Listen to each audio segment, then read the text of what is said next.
Hello, it's me again with my really shabbily shot videos, but I'm hoping that if you can withstand my unprofessional videos, you'll like my professional information I'm sharing with you. So this will probably be part one of trees because there's so much to talk about when it comes to trees, and there's so many different types of trees out on the market. So try to keep up.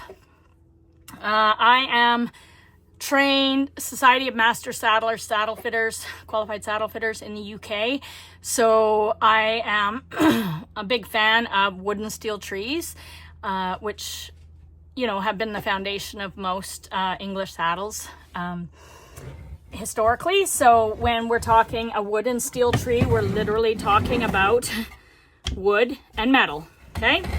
So on this saddle here, when they make a tree, you actually get multiple layers of laminated wood. Usually a hardwood like a cherry is skyped right down thin, and then they lay it on a form with glue and heat and moisture, and it forms to the shape of the mold that we're making the tree in. And then they go around and reinforce it with the metal.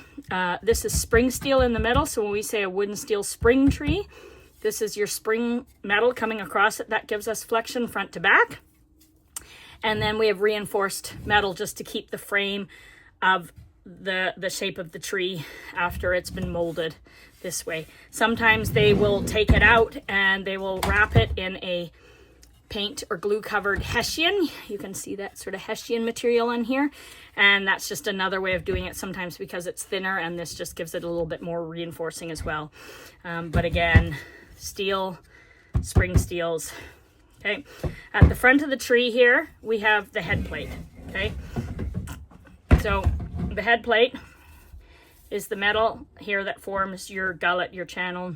This is the channel of the tree for your horse's withers. Okay, and there's a lot of discussion these days about tree point length and how it affects the horses.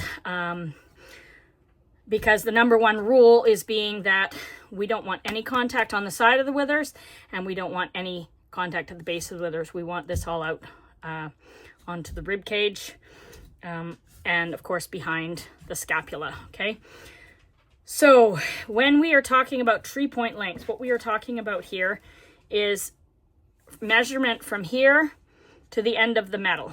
Sorry, I'll do it this way. So most of my saddles, the NSC saddles, and most of the UK saddles measure 19.5 centimeters, okay? So that's from the middle of the head plate out to the tree point out here that's reinforced with the wood behind it. 19.5 centimeters. That is a industry standard for UK made saddles. We find that allows us to get down low enough and also give enough space in here for the horses and to support itself. When you get into the shorter areas is when you can cause a lot of problems. On really round horses, traditionally a shorter tree point will work fine because the horse is rounder and these don't have to go down as far and they don't have as high withers. But the higher the withers, the longer tree point we need. And then we want to reinforce it.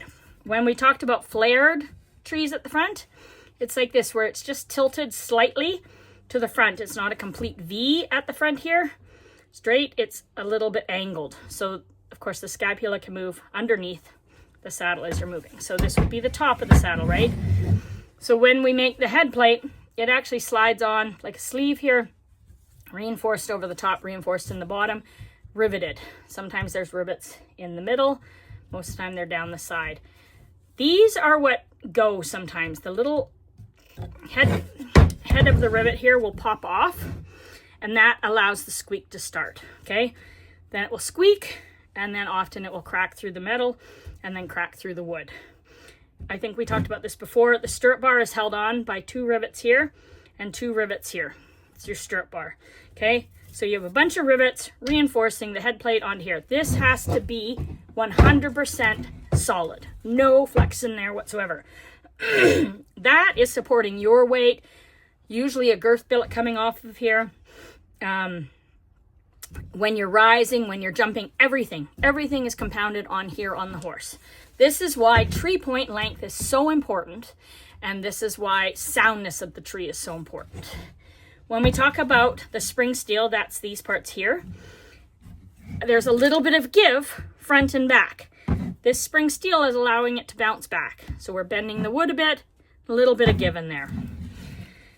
When they make your seat to ride in, the cantle is attached separately to the rest of the tree. See that? So the cantle is riveted onto the actual tree, and then when they get the saddle to this point, they will put webbing coming off the cantle, crisscross, straight across, over the top, and it forms the seat. So you're kind of sitting in like a hammock. Let's say it's super soft. And then on top of that webbing, they'll put a piece of foam. So you're actually not sitting on any structure of the tree. You're suspended a little bit. It also makes the cantle super important. If you ever drop your saddle on the cantle, because of all this extra pressure going on it, if you drop your saddle onto the cantle, it can just snap with all the pressure and break, and then your tree is no good either, okay? We talked a bit about the difference between a dressage saddle and a jumping saddle to do with the stirrup bar length. So here, this is a dressage saddle. And this is a jump saddle. Do you see the difference in the length there? So this one is closer to the front of the tree. This one is extended from the front of the tree. See? And then, of course, cantles. Short cantle, high cantle. Okay? Again, spring steel. This guy here, again, it's a dressage saddle. You can see the bar is extended. Short bar. Okay, that's your big differences between jump and dressage. Now, when we talk about tree points, I told you that industry standard mostly in the UK is 19.5 centimeters from the center out to the tree point, okay? So this one looks longer, but watch this. On this jumping saddle here, there's no extension on the wood. But when I go in here and measure, it's exactly 19.5 as well. So whilst it's shorter, it's still got the same support. This is really important in jump saddles. Jump saddles take the most force when we are landing on fences or we're up in our 2-point position. A lot of saddles, and you're going to think I'm bashing on French again, French saddles have very, very short tree points. And if you imagine where that pressure is ending up on the horse with a short tree point, your stirrup bars, all that force coming off, we end up with these horses with those top lines that you've seen all over social media. We're seeing giant atrophy pockets at the base of the withers. We're seeing giant atrophy pockets behind the scapulas. We are seeing weakened top lines. And people are, oh no, that's just a fit horse. That is not true. Horses' backs should not look like that. And we are seeing it happening so much, particularly with eventing horses, because jump saddles, here you go, French jump saddles were designed to jump a course. They were designed for you to go into the ring and jump a course in 2 or 3 minutes and get off the saddle. A bit of cantering, bit of jumping. They were not meant for flat work. They were not meant for long distance cross country. They were not meant for you to be in. If you go back and look at what jump saddles are designed for, they are for jumping, okay? Up in 2-point, around you go, get off. They are not meant for everyday riding, and everybody does it. If you can afford one of these saddles, you may not be able to afford a secondary saddle to ride in. So I'm seeing more and more people riding in these saddles constantly, and I am seeing the effects in these horses' backs, okay? Also, there is a movement right now of not riding in half pads with jump saddles. That is not acceptable either, because the foam panels on these saddles are causing too much pressure on these horses' back. I've gone off on a tangent, so let's go back to trees and we'll talk about that another time. So, now we will look at some different types of saddles here. So, this is a Bates or a Wintec tree, okay? So they are a plastic with a piece of foam on top for the rider. You have one single rivet holding both your stirrup bar on both ends, and a giant arch in the middle here, okay? Now watch what happens when I bend this. Super bendy, okay? Some of the more modern ones are reinforced with a bit of steel, but they're still super flexible. They're also what I call banana shaped. Do you see that? These synthetic trees are made for the riders. There is no horse's back in this shape. What it is creating is a seat. That's it. It's creating a seat for the rider, okay?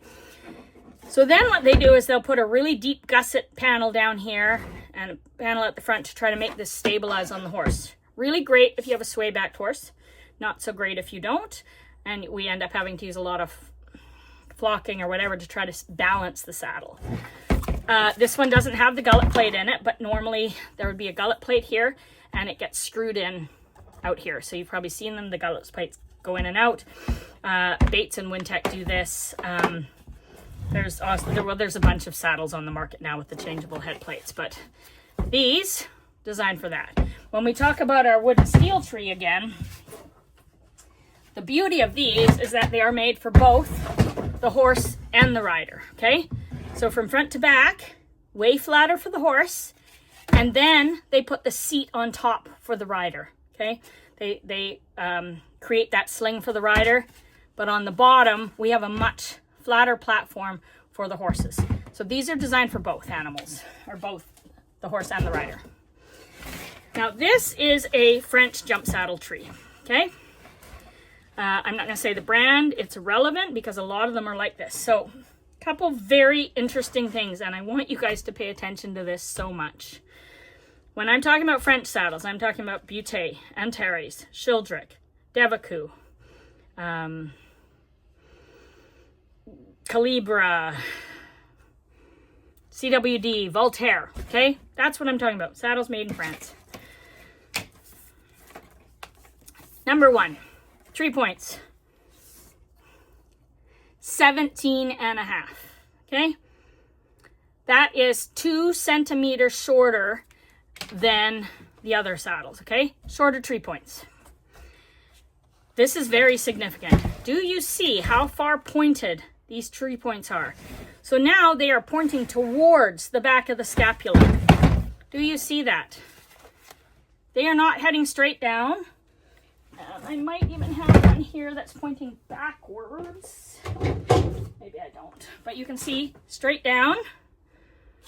This guy is pointed forward. So now on landing, this short little point is going to jab the horse in the back of his scapula, okay? Again, we talked about how close that stirrup bar is to the front and how your leg will end up there. So now we have extra weight at the front because now your seat is to the front, your balance point is over the front, and these 3 points are to the front, okay? Same idea. Doesn't have the spring steel. A lot of jump saddles are rigid trees, which is what this is. It doesn't have that flexion front to back. Really, we don't want super flexible trees for jumping because they take the brunt of that force, right? They take so much pressure upon landing. Very, very simple saddle. Okay, this one actually has a very interesting sort of glued on seat. A little bit of webbing here for the stirrups or the girth, and then a piece of foam over the top. Not made for super comfort because you're not supposed to be riding in them for long periods of time. So short points, okay?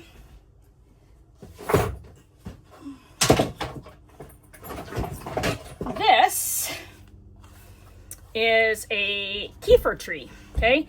So Kiefer trees, synthetic, okay? But they made it a little flatter. And foam on top for the rider. A heavy gullet plate through the middle here. And a little bit of reinforcement through here. So 3 point, let's have a look. Oops, sorry. And these two are at 19.5. So German saddle on a synthetic tree. Okay. And the longest 3 points sort of on the market really are your Steuben ones. So Steuben is all about long tree points, long tree points, long tree points. That's great. Great on some horses. And maybe not so great on some others, especially your super widies, right? They measure 22. Okay, so much longer, same idea. They actually use a polymer or a synthetic material on the tree, spring steel, webbing seat. They've just used this plastic instead of the wood that the other guys did. Again, German saddle idea. I guess Switzerland, I want to say.